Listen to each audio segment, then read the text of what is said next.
Nilqakom għal episodju ieħor Conspiracy Theory, illum ser niddiskutu l-Epstein Files. Min ma semax bihom l-Epstein Files.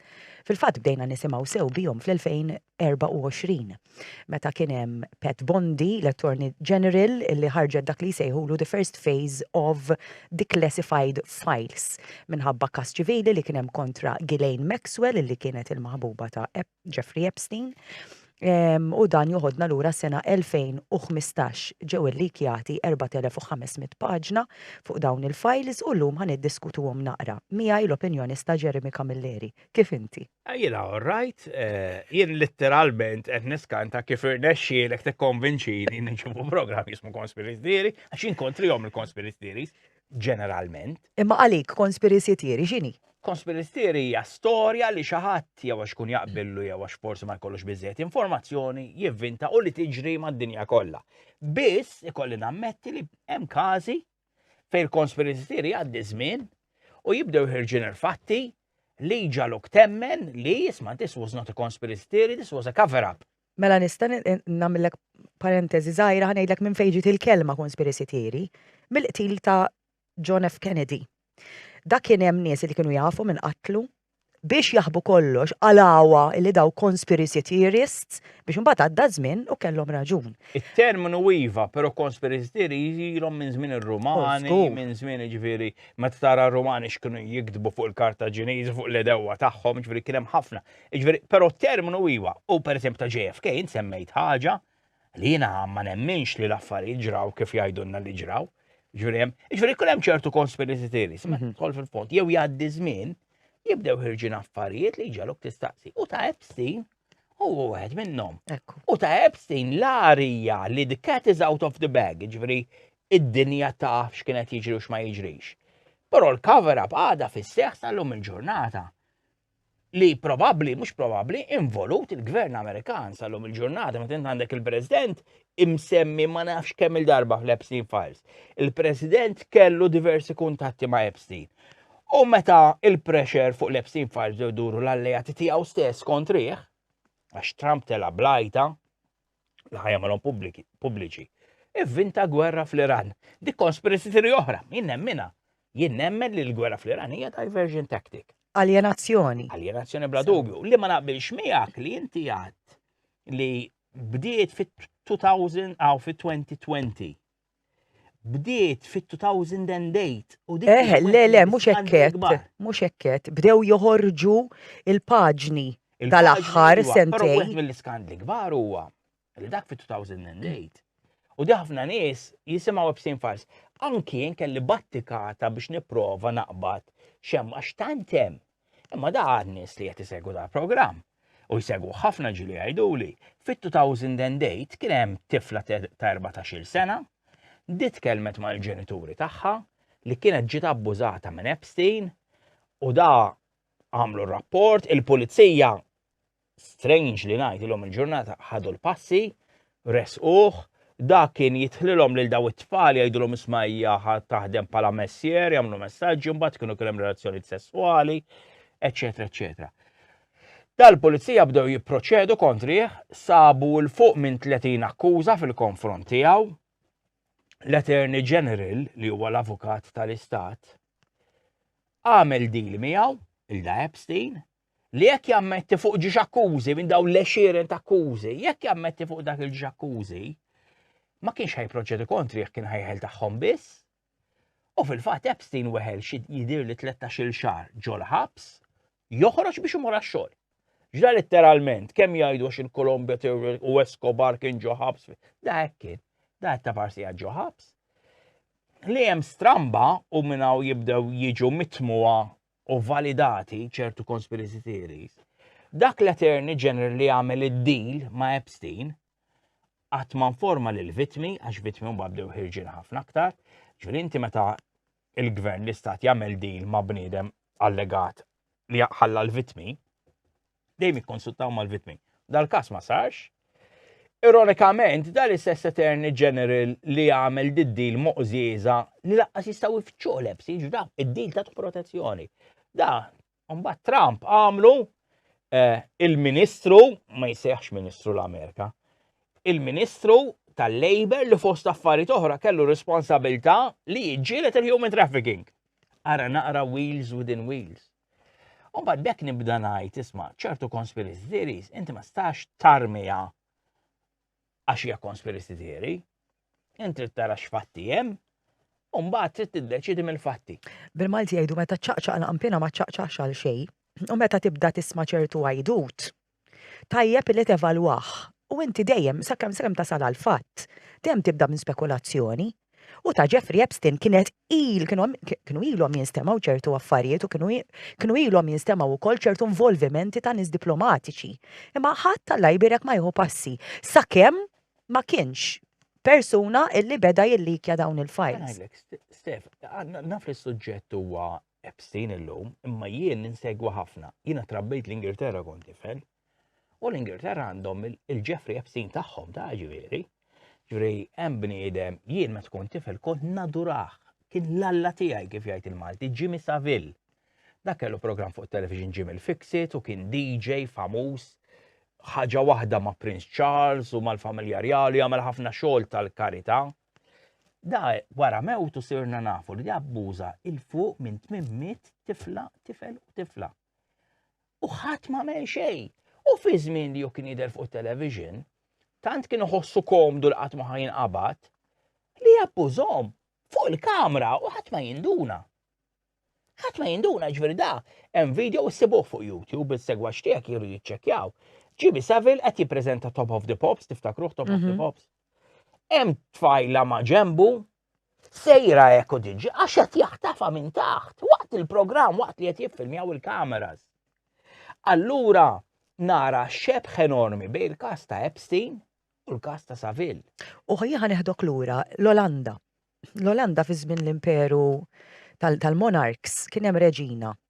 U kella dawn iċ-ċriki ta' sex offenders u kollu kienet tagħmel il-bredel.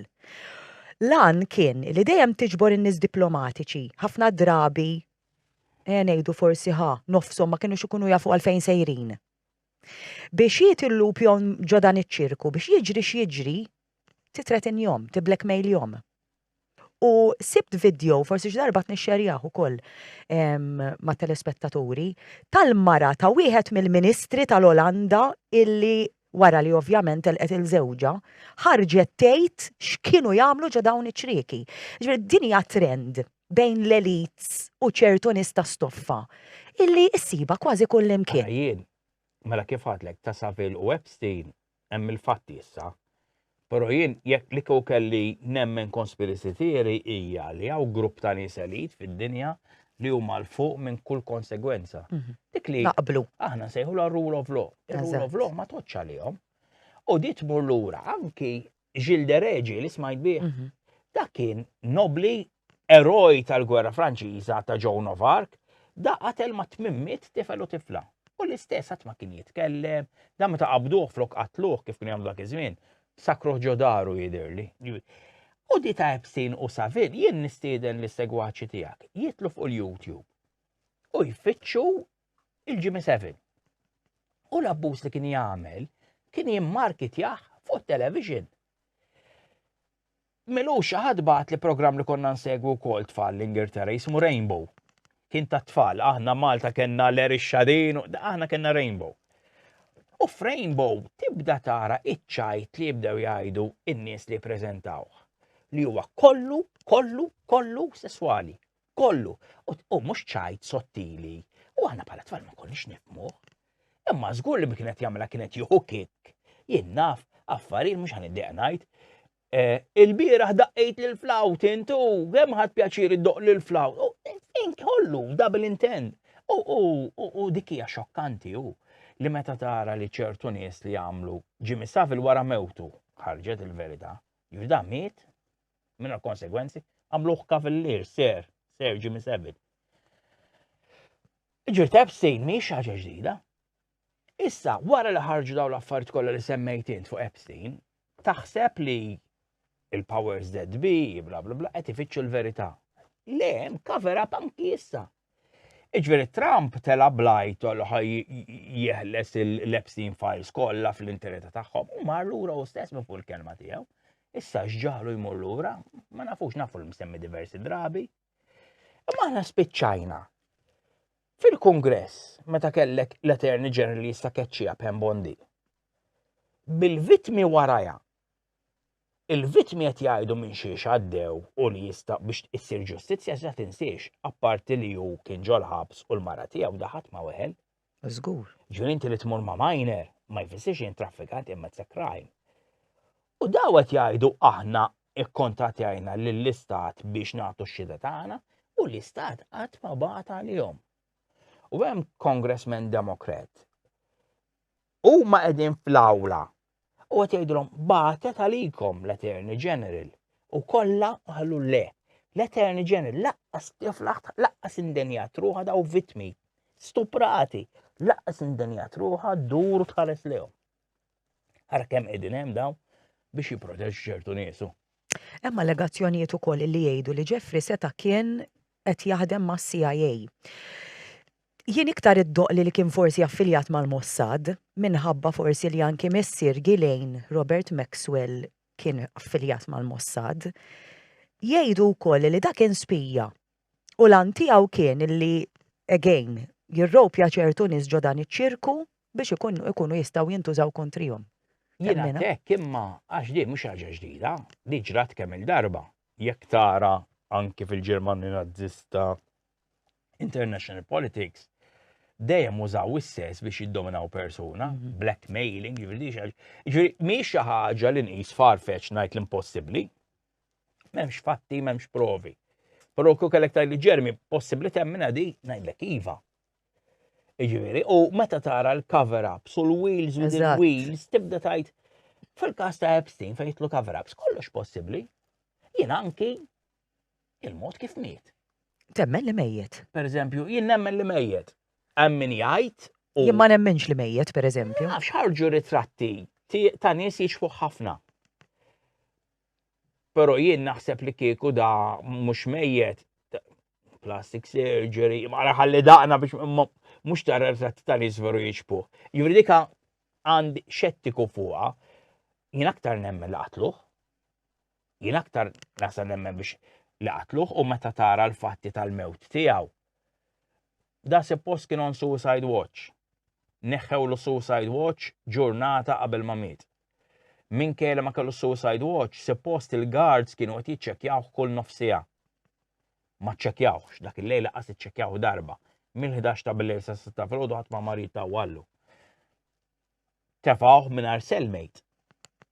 Dik kien hemm cellmate probabbli ma kienx kien jgħajjed il-guards. Is-CCTV footage ma ħadimx. Ġifieri da jistgħu jkunu lista ta' kombinazzjonijiet imma dak nitkellmu fuq waħda wara waħda wara waħda. Għalhekk ngħid li ħarab jien. Ġifieri daqqas jafu fix-ximmiet ta' ġifieri. Jien ngħid li ħarbuh. Le jiena naħseb li qatluh. Personalment jien naħseb li qatluh biex ma jkunx jista' jitkellem. It's a lot easier li toqtol bniedem, però li dan kien fiċ-ċella u għamel suwiċidju insiba jibsa. U ħansemmilek conspiracy theory oħra li relatata. Rudolf Hess ġieli smajt minnu. Hess? Skur. Kien is-second in command Tan-Nazi.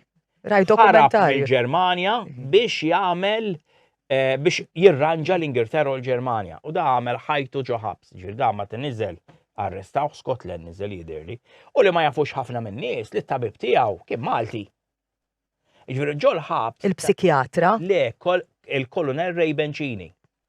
U da kont intervistajtu jien, u da l-istess Hess għamel suicidju in his 80s.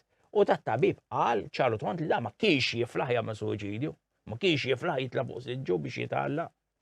Allura daw l-affarijiet ma noqgħodix bi kbira, però li żgur li kien hemm systematic failure mhux waħda, 2, 3, 4. U tiġdajd li jagħmel suicidju, too convenient għalija. Għalhekk nibqa' nsostni li ħarbuh jien. Jien ngħid li ħarbuh għax out of all people mhux m'għandux interess jitkellemu. Imma dik hemmhekk ma fuq naqbilx x'ġara? fuq il-conspiracy theories u xettu ħafna fuqhom, għax inti temmen ħaġa u jien nemmen oħra.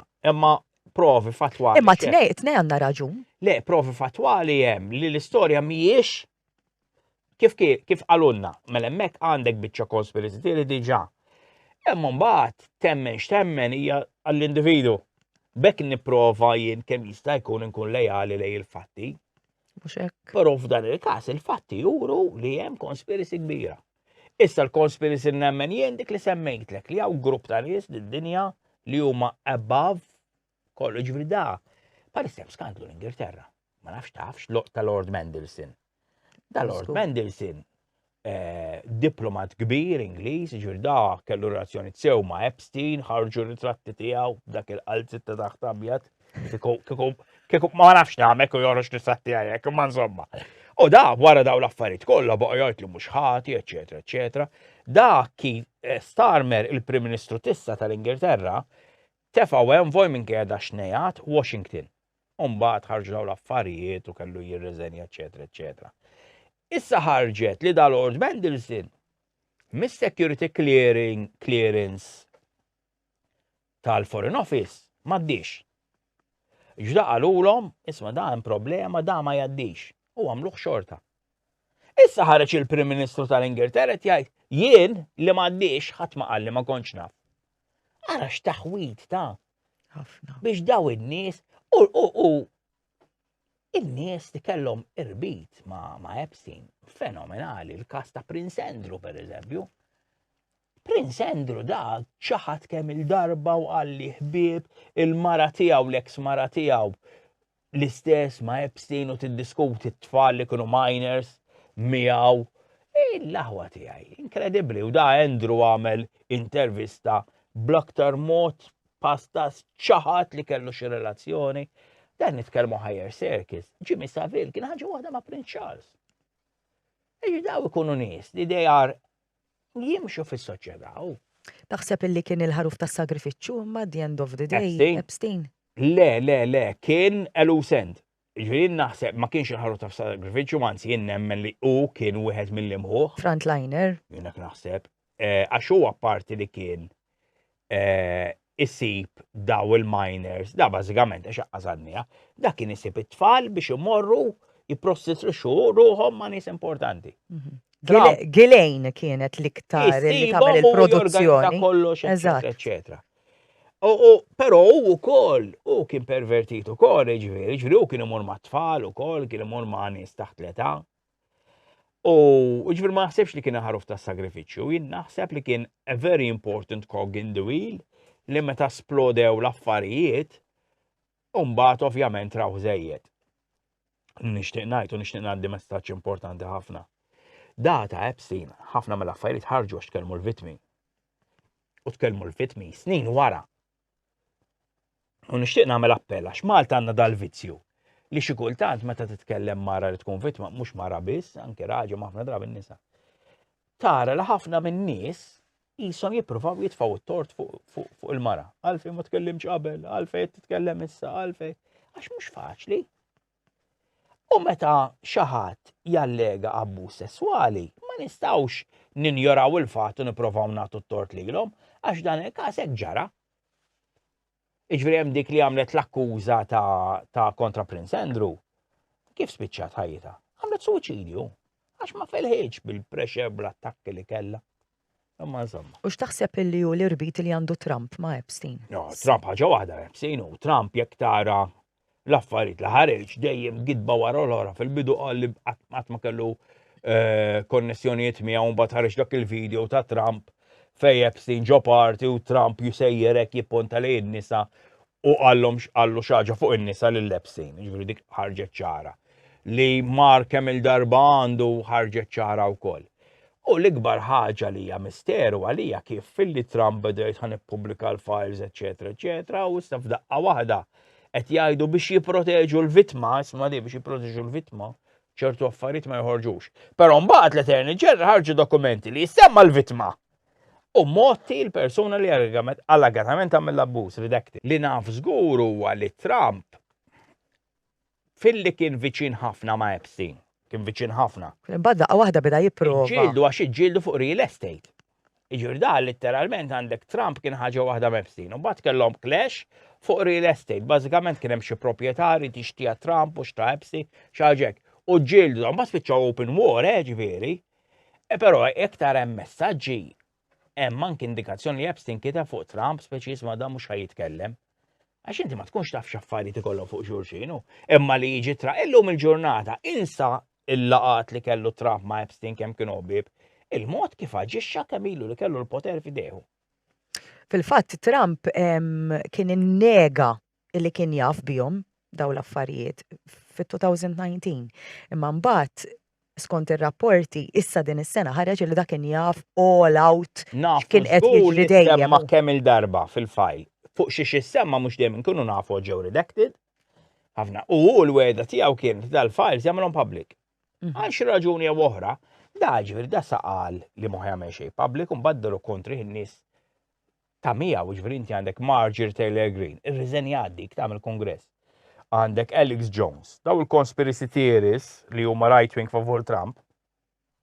Kollha besqu għax da tela fuq it-ticket li ħatoħroġ il-verità. Issa kemm ilu President s'issa xogħlu kien li waqaf il-verità. U li jgħaljena n-nies. Tant li meta jsaqsuh il-ġurnalisti darba minnhom għallhom ħatibqgħu għaddej fuq di Epstein issa għaddiet. Dik il-verità hu. Xirbit kellu Epstein ma' Malta. Ma nafx xejn fuq l-irbit li kellu ma' Malta ħlief li hu mill-lider kien jara bħala safe zone biex jinvesti jekk Minister żball biex kun jista' jinvesti fil-Libja. Imma ma tantx tħalt fiha dik x'taf fuqha tista' tgħid lili. Li kellu avukat Malti. Ukoll? Li kellu kien hawn kumpanija ta' avukati li kienu jiddefenduh, kienu Maltin. Ma jidirlix li kien hemm xi jirbit ma' vittmi Maltin biex. Le. Biex ħadd ma jqgħod jinkwiet ħar jippanikja. Alla volja Malta kellna każi wkoll ta' ġifieri ta' abbuż fuq minorenni. Taħseb li Malta huwa ħabb għal traffikar tas-sess? Ħanajdlek, ċertezza ma nistax ngħidha, però suspettiva hu li Malta għaw nisa li jiġu minn barra u jiġu traffikati Malta u kellna każi li nqabdu f'qorti ġifieri fejn mara ġiet ħarġet hemm dokumenti fil-qorti ġifieri nstabu n-nies ħatja.